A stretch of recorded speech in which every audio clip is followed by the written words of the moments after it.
This episode is brought to you by Lamp Rainerson. Lamp Rainerson provides landscape architecture, planning, and civil engineering services. From community-wide master plans to land development, Lamp Rainerson incorporates sustainable design principles and equity into all of their projects.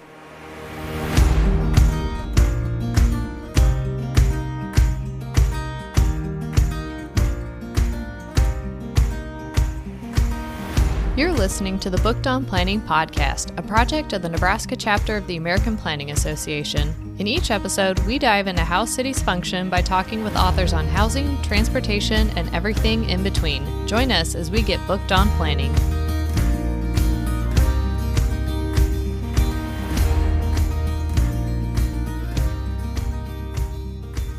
Welcome back, bookworms, to another episode of Booked on Planning. In this episode, we talk with author Corey Squire on his book, People, Planet, Design, a practical guide to realizing architecture's potential. While I do have a background in architecture, I think I would have enjoyed this book regardless, because it's really not hard to find ways to relate when all of us spend a good portion of our day inside buildings. So I do not have a background in architecture, and I can attest that you do not need a background in architecture to enjoy and learn from this book. I've been doing quite a bit of a crash course in architectural principles, as a lot of my job now revolves around building projects. And I think out of all the books that I've read so far in this crash course, Corey's actually really helped give me the language that I was looking for to further conversations with developers about design and the human perspective of the buildings. For listeners, I think a big takeaway would be the amount of influence that we have in the buildings that are built in our cities and the buildings that we occupy. We can push developers and building owners to do a better job to think long-term and globally about how their buildings impact people's health and the environment. I'm working on our historic district guidelines update right now, and we've been having discussions about not allowing vinyl windows and siding, mostly from a historic perspective, but it's also not a durable material and one that generally is not the healthy choice to make. What's ironic is vinyl windows are being used to replace original wood windows that were once painted with lead paint as a solution on many of our recently approved projects. However, replacing one obviously hazardous material with another isn't really much better. So I actually had no idea how bad vinyl was for the planet. And a few years ago, when I was looking to purchase the home that I live in now, the brand new big vinyl windows were one of the highlights the real estate agent posted in the listing. And I thought, nice, I know that those are going to last a while. Like, those are good windows.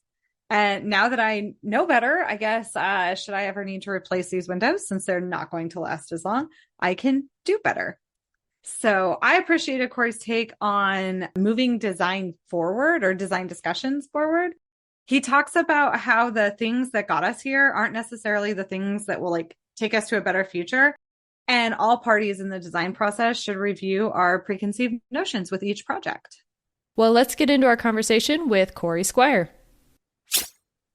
Corey, thank you for joining us on Booked on Planning to talk about your book, People, Planet, Design, a practical guide for realizing architecture's potential. I found your book to be really relatable because we all use buildings every day, so even if you aren't in the design field, I felt like this book is still pretty thought-provoking. And when you were discussing indoor air quality and how we shouldn't be burning wood fireplaces, I had to laugh a little because my husband and I were literally just having this conversation about getting our fireplace inspected so we could finally use it for the first time this winter. So I'm second-guessing that decision a little bit, but on that note, who did you write this book for, and who did you think would get the most out of it? Well, thanks for having me on the podcast. Super excited for this conversation. And I guess before we get into the audience, so I do talk about indoor air quality, and indoor combustion is not the smartest idea for a primary energy source for our buildings. Goes for gas as well as wood. That being said, I'm not anti fireplaces. I recognize the kind of the ambiance of the joy and the experience of having a fire. It's very kind of evolutionary, embedded into our beings as humans. But I like to think of fire as it's like a dessert, right? You don't have it every day, but every once in a while, it could be really nice. I'll give that introduction that I'm not like an anti-fire fanatic, but we should be thinking about electricity as the primary energy source in our homes. So the audience for this book, I wrote this book mostly for design professionals, and that could be architects, interior designers, planners, and students specifically, who are really focused on what sustainability and equity means from a design standpoint, what are the strategies that we can actually kind of embed into our buildings and our communities to create the outcomes that we want, to create the built environment that we want to live in. Beyond that, my hope is that because we all have this kind of unique personal connection to the built environment, we all spend a lot of our time in buildings, we live in buildings, we work in buildings. So this book will hopefully be relevant to non-designers, members of either associated professions or just the general public who wants to kind of think and maybe question why the built environment is the way that it is right now, if that is working for us, and how it could be better in the future. So Corey and I were kind of having a short conversation before we started recording. And I told him that this book came out at the perfect time for me because I've been trying to work through learning how to talk with architects because my job now entails helping design better buildings. And I was just so focused on like, yeah, we're doing all this great stuff on the outside, but what can we do on the inside? So the book gave me some language to move forward with that. And I really appreciated that right in your preface, you laid out one of the key points, stating that design excellence is an alternative to traditional practice. And it is the idea that design can and should seek a higher bar for impact and outcomes. I've struggled with making this point to developers that we are working with. So what advice would you give a planner like me who's working with developers to elevate that publicly supported architecture? So a few thoughts here. So I kind of define traditional practice as the way that we've been doing things in the past. Often, especially for low budget projects, for public projects, we think about this as like predetermined design based on a spreadsheet. So we know that we need the square footage. We know that this cladding material is going to quote unquote pencil out. And then the design becomes like just putting together pieces that we've already kind of been given into this building that may or may not serve the purposes that we hope. And I think that we can question this, right? I think we can say, what is the purpose of the building? We want to obviously promote the health of the occupants, the health of the communities. We want to think broader. We want to think about the planet. We want to think about supply chains. And every decision that we make has these real impacts. Like we often say, like you could choose siding material A or siding material B, and they might look different, but there's like real meaningful impacts beyond that.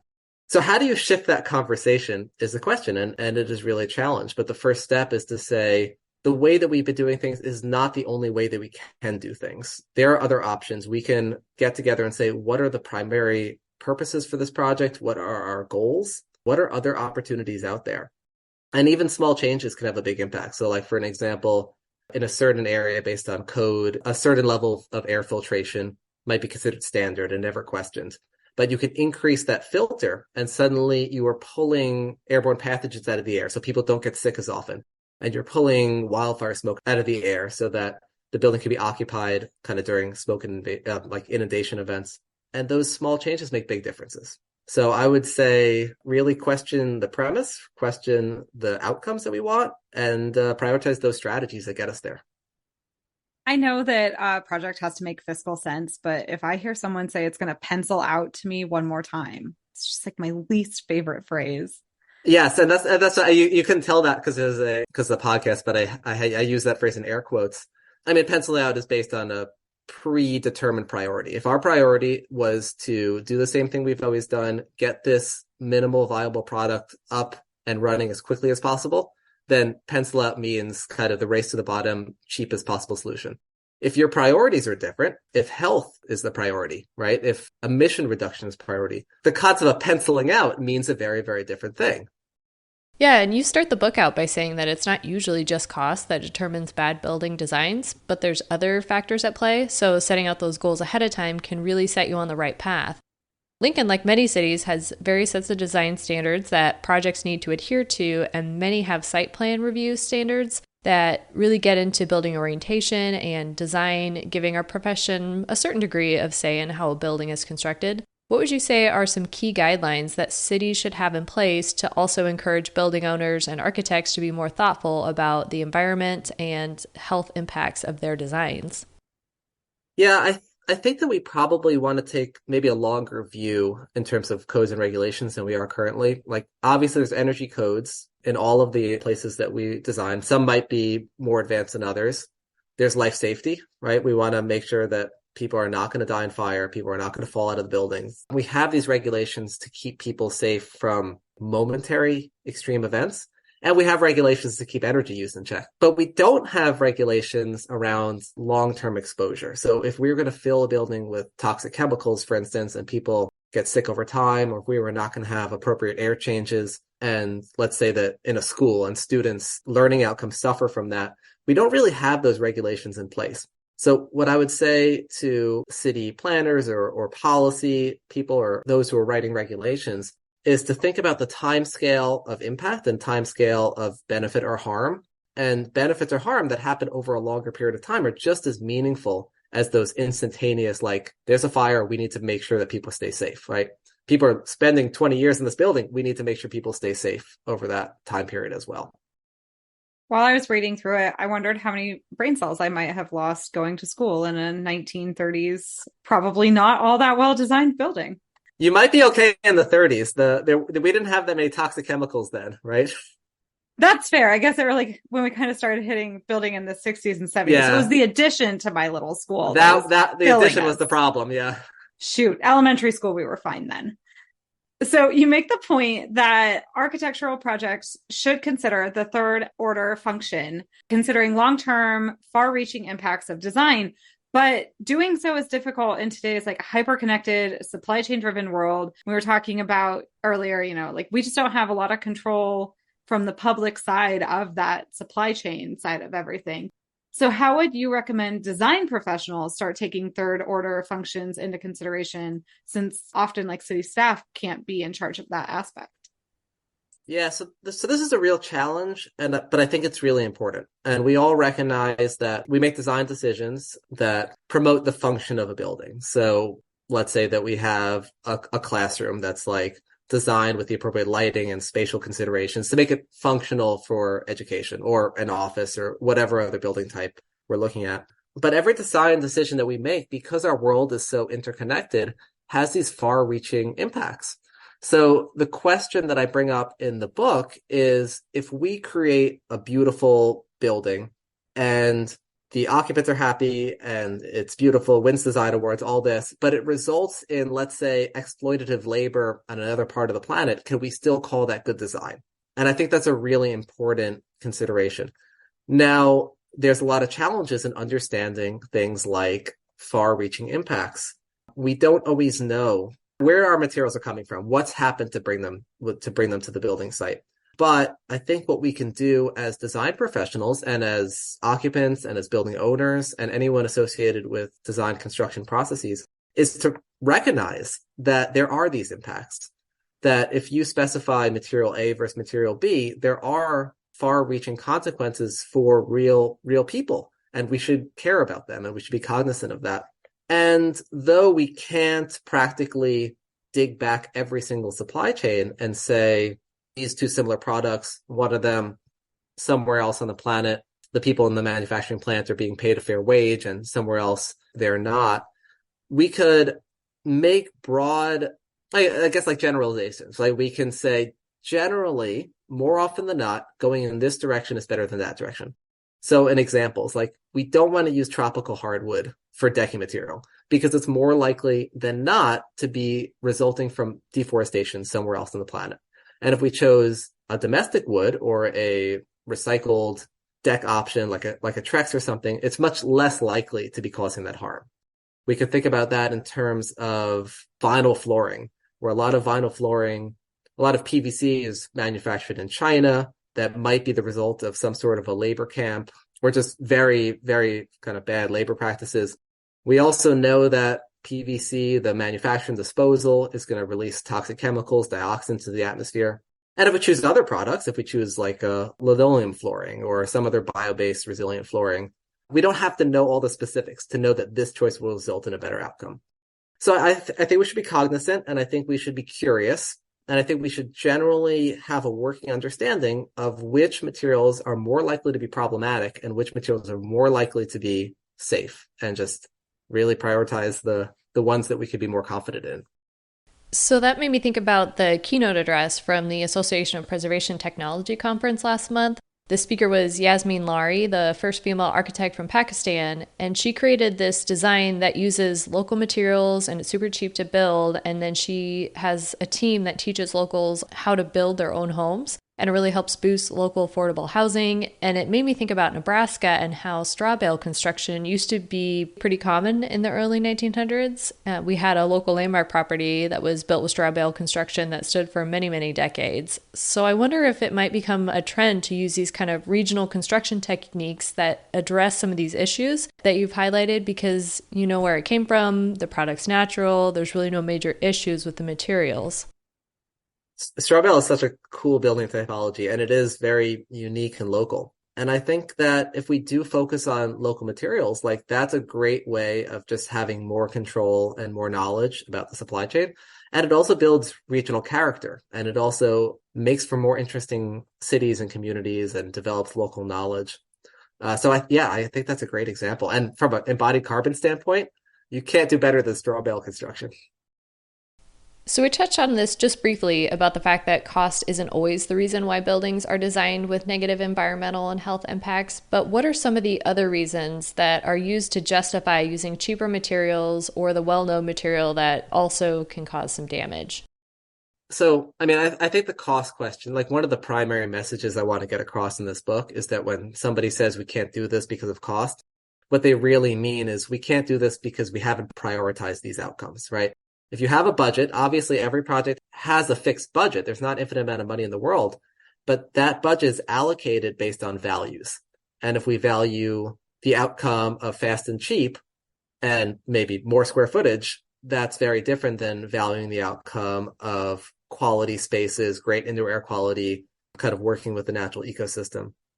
So what are the other kind of challenges besides cost? I think that number one is what I describe in the book as inertia. The idea that we just did something in the past and it's easiest just to do that again. And buildings are super complicated. There's a lot going on. And it's easy to just say, I'm just not going to think about that because I've made this decision and maybe it worked, maybe it doesn't. Maybe we went back and checked to see if it worked. But we're just going to kind of move forward on autopilot. And I think it's really important to kind of break that chain of inertia and say, we used this strategy on the last project, but did that result in good outcomes? And yes or no, is that still the best strategy given where we are today, what the technology, what the environment is like? So I feel like you can tell that Stephanie is more of the experienced professional here because I'm asking some of the higher level questions. But when you were discussing advocacy, because no matter what, we're all advocates in our positions, architects, planners, a more design aspect. You say that the goal is to meet on the battlefield of ideas and allow the better option to prevail. I love this perspective. And we have regularly been butting heads up against some traffic engineers in some of our most recent projects. So I was wondering, how would you recommend helping the design field, or I guess, I don't know if you consider planners a design field, but I do. Yeah, 100%. Yeah. Help advance this mindset to our technical consultant teams of like, yes, I know you have your manual and yes, I know you're supposed to meet this standard, but like, I can't get people to this park if we don't have a crossing. So how should we help advance this idea? Well, I think a lot of this has to do with the process. And what we see is a lot of discussions get shortchanged because the answer is just seems to be predestined. So yeah, we're not going to get that crosswalk because that's not part of the manual or whatever, right? But if we got everyone together, if we created a process that was collaborative and we discussed these things without preconceived notions, and again, this is a challenge because you got to get everybody's input, we can be more confident that the best ideas will prevail in that process, right? If the process is segmented, if we're not being collaborative, if we're again focusing on what we've done in the past, we're not going to get the best idea, right? Because not all ideas have the opportunity to kind of be aired and discussed collaboratively. I'll give a quick example of a project that I worked on. We had a client who had design standards against operable windows. And operable windows are super important, especially like we've learned this during the COVID-19 pandemic, where just opening the window in the space made them so much safer. And if you could not open the windows, your air quality would always be subpar and the space would always be more dangerous during the pandemic. And we want to have this conversation with the client about that's like we know the design standards say this, but we think this is really important from a resiliency standpoint, which is also a stated goal of yours. And we kept on pushing to have the conversation. And rather than just accepting, nope, that's part of our design standards, we basically wrote memos describing our position, why we thought this was important. And eventually we were able to have the conversation. And when we had the conversation and we laid out the information, the data, pros and cons, why we thought opera windows were so important for a public building in the 21st century, they agreed with us. And they said, okay, well, that makes sense. It's a great argument. We're going to change our design standards. So a lot of, I would say, poor processes are based on this is written a certain way, maybe the right way, maybe not way, maybe it's been written like that for 50 years, right? And we're just going to move forward. But the better process is let's really be collaborative. Let's discuss what's important. Let's see what's changed. And I do think if you have that process, that collaborative process, the better idea will win in the end, rather than just like whatever was decided or whoever's loudest or whatever other kind of poor processes we often end up dealing with.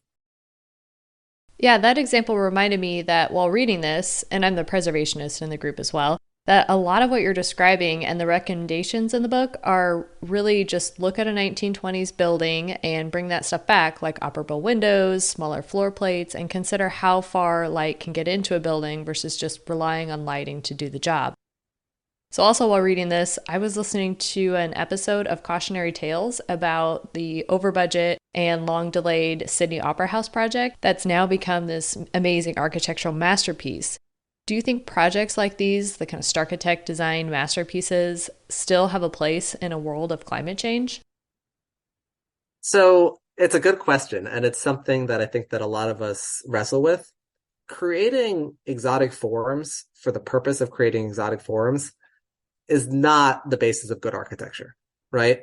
But they're like intoxicating, right? You look at it, there's these amazing buildings. It's hard. Like we want that. It's hard to look away. The imagery is just so great. And then the problem is that architectural students see buildings like, I don't know, a Frank Gehry building or like the Sydney Opera House or like a Zaha Hadid, and they see these flowing dramatic forms and they think that's what good architecture is. And I think that we need to be very clear. It's like, that is not good. Like that is a way of designing. That is not quote unquote good architecture just because it looks good. Good architecture has to provide real benefit for real people. Like we are architecture and planners. We serve the public. We have a functional craft. We are not pure artists, which is something that I try to describe in the book. Now, I think we need heroic architecture. We need grand architecture, but we need this grand architecture to be responsible. And we can't say irresponsibility is okay if the form is stunning enough. An example that I give in the book is there's a performance space in Rome called the Parco della Musica by Renzo Piano. And it is a really, really nice public space. It has these various kind of individual performing spaces that surround the plaza. You could see how this building contributes to the community because people can walk through it, people can congregate there. The problem is that the roofs are made of lead. And the reason the roofs are made of lead was because there was some like metaphorical connection back to cathedrals from the Middle Ages. The building got close, right? The irresponsibility is the lead material, but it is a really pretty form that allows for a great community and enhances the public sphere. Now, an example, like an opposite example of that is like the Disney Concert Hall in LA, Frank Gehry building, where there's just like swirly forms for the point of swirly forms and a concrete plaza that no one would spend any time in, and the light hits these shapes and reflects into other people's windows and causes glare. Like there's no benefit from that form. It doesn't actually help anyone. So I think that we should think about creating grand public spaces and works of architecture that build community, that benefit the ecology of the space, that work kind of in line with people. And we should be very clear when we're teaching architecture, for sure, that form making for the sake of form making is not good design. It's just form making. So the funny thing about that is that when I was in architecture school way back when, and I was learning all about how to create these crazy, cool looking forms, and that was pretty much all of our projects, I went and saw the Frank Gehry building and thought, this is such an amazing piece of architecture. Look at all these forms and the light. And my perspective has definitely changed since then. Yeah, I thought the same thing in architecture school because that's what was being taught. And I also went to visit that building. It was like super cool. And now I'm recognizing like that actually doesn't help. That's a lot of resources. That's a lot of money. That's a lot of unnecessary glare and energy use. It's a missed opportunity because of what it doesn't do for the city. So yeah, and I think that my hope is that just like you and I had that experience, my hope that the paradigm shifts a little bit and that the goal of architecture is really to serve people and to solve problems. And that's really why I wrote this book. Well, hopefully students that aren't getting that in their education are reading your book. Lincoln has the flagship campus for the University of Nebraska, and we both help students from the planning program there. And I actually like to go and talk to them, partly because they remind me that we should still be whimsical and optimistic. But it is also one of my favorite things to walk in and crush their student hopes and dreams by reminding them to consider like what's in their power with this project. How can we control these littler things within the project? Why are you using this thought paradigm? So we know that sustainable change has to start from within. And you state the first key is a clear and strong held vision dedicated to making sustainable choices. The second is to establish a culture that supports it. So how can firms, architecture firms, planning firms, even city departments take the steps to creating that culture? That is the hardest part. There are a lot of books about sustainable design that jump right into the strategies. It's like, we want the narrow floor plate. We want the reasonable window to wall ratio. We want the, healthy material daylight strategy. And all that is super important. And I go into detail on all of the technical design strategies as well. You don't get anywhere with those unless you have this vision. So very much at the level of an architecture practice or a planning practice or at the level of a city or even a project, if you don't set out a vision and set out goals, it's hard to decide where you're going, right? And this needs to be kind of consistent among the team or the group or the firm because people could just be going off in different directions and have different goals. It's very easy for an architectural project, for instance, to have many different potential success criteria. So we want to be clear. I spent some time as a consultant working with architecture firms that wanted to kind of improve sustainability across their portfolio. And they would always come to me and say, okay, we want to focus on sustainability. What energy modeling tools should we use? And I would say, wait, back up a little bit. What's your vision? What do we want to accomplish? One of the first things I would do was lead these firms through a visioning workshop and say, these are our values. These are our goals. This is what's out there. And once we had that in place and people felt part of the process of building it and really kind of held this vision personally, it's much easier because a lot of the decisions are already made for you. So if you say that human health is super important and that's who we are and that's this practice and that's this project, and then choices of, 2 different paints pop up and one is zero VOC and one of them is kind of the typical traditional paint and we're in a budget crunch, it would be so easy to be like, okay, well, we won't pay for the healthier product. But if you are clear about what your goal is, then you say, well, obviously we're going to pay for the healthier product and the budget crunch is going to be rectified somewhere else in the project. So I think establishing the vision is just really essential. That's like how we get started. And it's hard to get anywhere without being clear about what we want to accomplish. The background for the question is that I am a strategic planner. Like I work with nonprofits, help them put goals and stuff in place. And this book was one of the first books I've ever read about design that actually like touched on, you have to do that strat plan. Like without that, we don't have a foundation. And I was like, yeah, exactly. We don't know where to go. Well, I'm so glad to hear that that's your experience. And strategic planners know this. And a lot of people who do planning understand that the first thing you have to do is set a goal. And it's really easy to just be working through a design process and seemingly going in a direction. But if you don't have a goal, you won't end up in the right place. Not everyone will be on the same page. And I agree with you. And I really wanted to kind of connect the interpersonal, like the goal setting, the interpersonal environment that we work within, and then the design strategies. We know that design strategies alone are not going to solve the problem because there's no mystery there. We already know what the design strategies are.